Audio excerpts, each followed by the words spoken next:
Hello दोस्तों, कैसे हैं आप लोग। दोस्तों, आर्या 1 और आर्या 2 से सुष्मिता सेन ने जो अपनी पहचान बनाई है, उसी के दम पे आर्या 3 में वो फिर से धमाका करने के लिए तैयार हैं। इस बार आर्या 3 सुष्मिता सेन के लिए काफी खास होने वाली है, क्योंकि पिछली दोनों मूवी में सुष्मिता सेन यानी आर्या ने अपने आप को किसी न किसी तरह से संभाल लिया था, लेकिन इस बार बात बच्चों की है।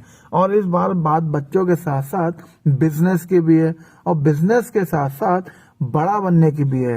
यानी बिजनेस में सबसे बड़ा, और बड़ा बनने के लिए कंट्रोल होना जरूरी है। तो इस बार सुष्मिता सेन जो है वो काफी चीजों पे ध्यान देगी, लेकिन इन सब चीजों पे ध्यान देने के बावजूद उसकी पहली प्रायोरिटी क्या है? बच्चे।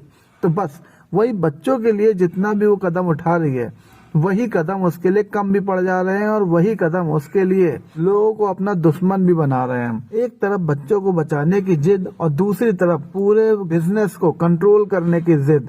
इन्हीं के आसपास कहानी चलेगी, और कई नए नए ट्विस्ट आपको देखने को मिलेंगे।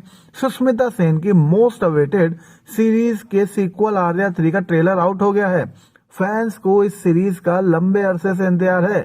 आर्या 3 इसी साल 3 नवंबर को हॉटस्टार पर रिलीज हो जाएगी। इससे पहले ट्रेलर रिलीज हो गया है, जिसमें सुष्मिता सेन एक बार फिर जबरदस्त एक्शन के साथ दिखाई दे रही हैं। ट्रेलर ने दर्शकों की एक्साइटमेंट बढ़ा दी है, और अब फैंस को सीरीज के रिलीज होने का इंतजार है।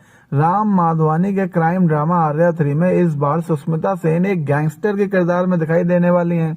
अपने 3 बच्चों को गैंगस्टर की दुनिया से बचाते बचाते इस बार वह खुद एक गैंगस्टर बन गई हैं, जो एक किले में रहती हैं और अफीम तस्करी का कारोबार करती हैं। ट्रेलर में सुष्मिता को अफीम फार्म के मालिक से जबरदस्ती साइन लेते हुए भी देखा जा सकता है।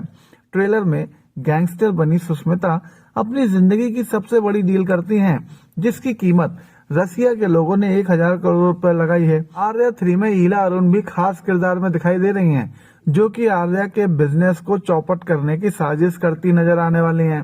ट्रेलर में आर्या को गोली भी लगती है, जिसके बाद वे घायल होकर जमीन पर भी गिर जाती हैं। सीरीज में माया सरावो और गीतांजलि कुलकर्णी भी अहम रोल अदा करते दिखाई देने वाली हैं। अब उसी तरह आर्या 3 की बात करें तो आर्या 3 में भी उनका किरदार जो है बहुत ही दमदार है। वो एक्शन करती भी दिखाई दे रही हैं, वो डरती हुई भी दिखाई दे रही हैं, वो डराती हुई भी दिखाई दे रही हैं, और वो प्यार से बात करती हुई दिखाई दे रही हैं। तो दोस्तों, यहाँ पे आपको देखने लायक मिलेगा काफी कुछ, और सीधी सी बात है, सुष्मिता सेन है तो कहानी जबरदस्त होनी ही होनी है। दोस्तों, ये था हमारा वीडियो। अगर आपको अच्छा लगा तो प्लीज लाइक जो करिएगा, और सब्सक्राइब करे बिना मत जाइएगा। ओके दोस्तों, बाय।